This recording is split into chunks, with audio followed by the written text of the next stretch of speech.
watching Outsourced, America's Manufacturing Crisis, built by Grip 6. I wrote in 2015 the book, The Fourth Industrial Revolution, and I mentioned 23 or 24 technologies which will change the world. Our life in 10 years from now will be completely different, very much affected, and who masters those technologies in some way will be the master of the world. Master of the world? Huh.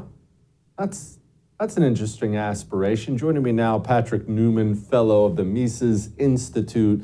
Okay, Patrick, that doesn't sound like he has America's best interests at heart, but maybe I just heard him wrong. Certainly he's looking for more of a globalist perspective where the United States is kind of subservient to broader, more worldwide interests. Of course, these interests are a small elite that's really running the show in various countries. Okay, but he's talking a lot about the fourth industrial revolution and things like that, but this stuff goes beyond many people. Many people are educated in America's education system, books. We won't go into the details. Why don't you act like I just got here from another planet and tell me what the first industrial revolution was? Sure. So the first industrial revolution initially started in Great Britain, then it was in the United States. This was really late 1700s, early 1800s, up until about the 1830s, a period of massive change. You saw a movement away from hand processes and craftsmen to interchangeable parts.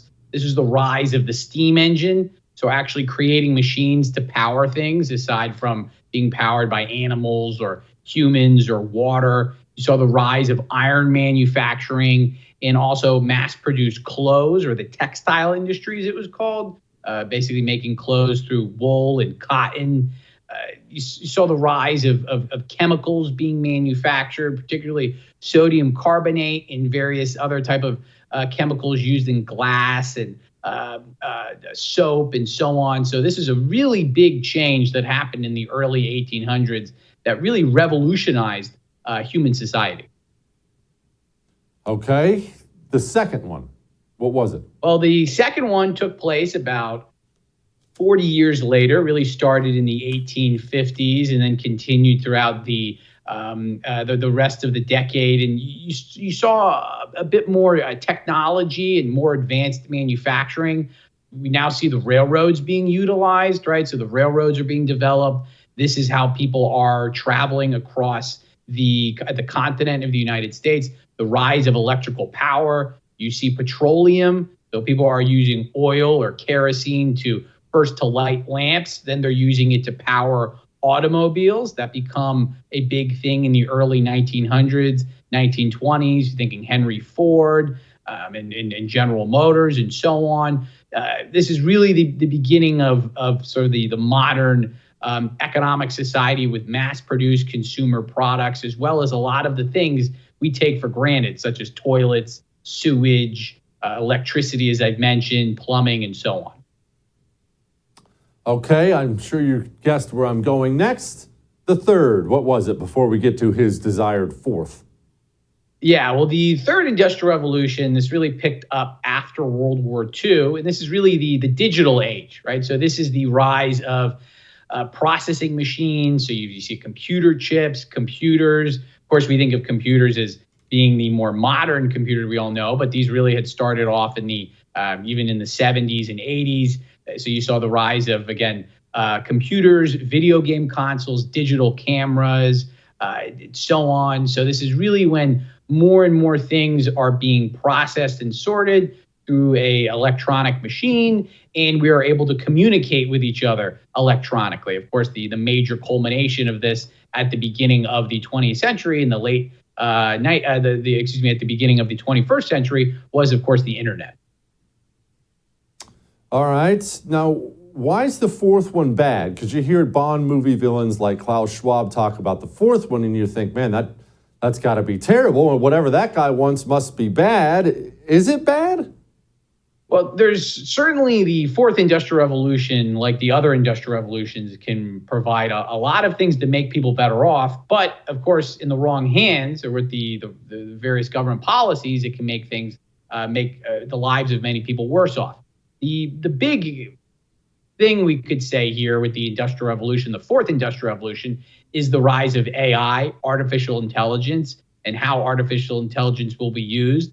And of course, wrapped up with this concept of a fourth industrial revolution is how are we going to power things, right? In the first and second and third industrial revolutions, we powered machines, we powered society through, I guess you could say, with various pollutants, the not green technology. So tied in with this fourth industrial revolution is supposed to be this total overhaul of how we power society through various green technologies and so on, and how this will interact with artificial intelligence. And there's going to be, the government's going to have a lot more control over people's lives and being able to monitor what exactly they're doing, as well as how to shape them to engage in certain activities.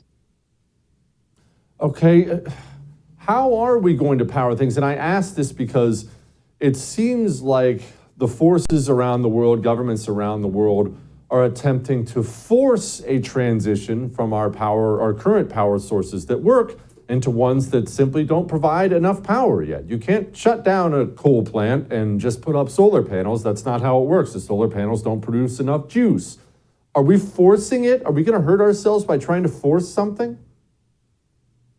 I'm of the opinion, and I think the evidence backs this up, that by us forcing these types of technologies, or these so-called green technologies, solar panel, even a move to more electric cars, and not using gasoline and coal and other sorts of quote-unquote pollutants, this is going to hurt us. Of course, it will help the companies that are producing those, that are getting various subsidies from the government. It, of course, will help other countries that are trying to get a leg up. And really, the main result of this is that in order to industrialize other parts of the world with these new technologies and with these new methods of power, we are going to, the United States is going to have to get hurt. So it's going to create a lot of upheaval. It's going to enrich certain businesses and government officials that are involved in this kind of environmental racket, I might say, and it's going to could really hurt human living standards. Can we bring manufacturing back here, Patrick, or is it gone forever? I know we've shipped so much of it overseas. We want to control some of our supply chain, obviously, especially the critical parts. But is it possible, or is that a pipe dream and we're just a globalist world now and that's just the way it is? I think it's possible to bring back certain types of manufacturing. We have to think about, why did certain manufacturing companies leave the United States? Some of this is just comparative advantage. Certain countries have access to better raw materials, or they have cheaper labor, they have more favorable regulations, et cetera. Other reasons is inflicted by the government policies. So we can have stronger labor standards, OSHA.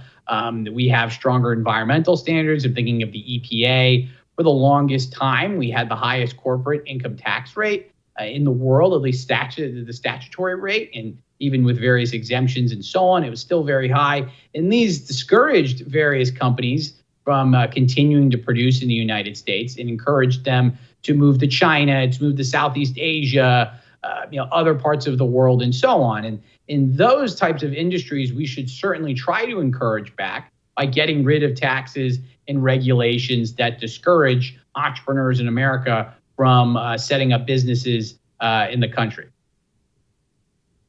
Patrick, I appreciate you, man. Yeah, thanks for having me on.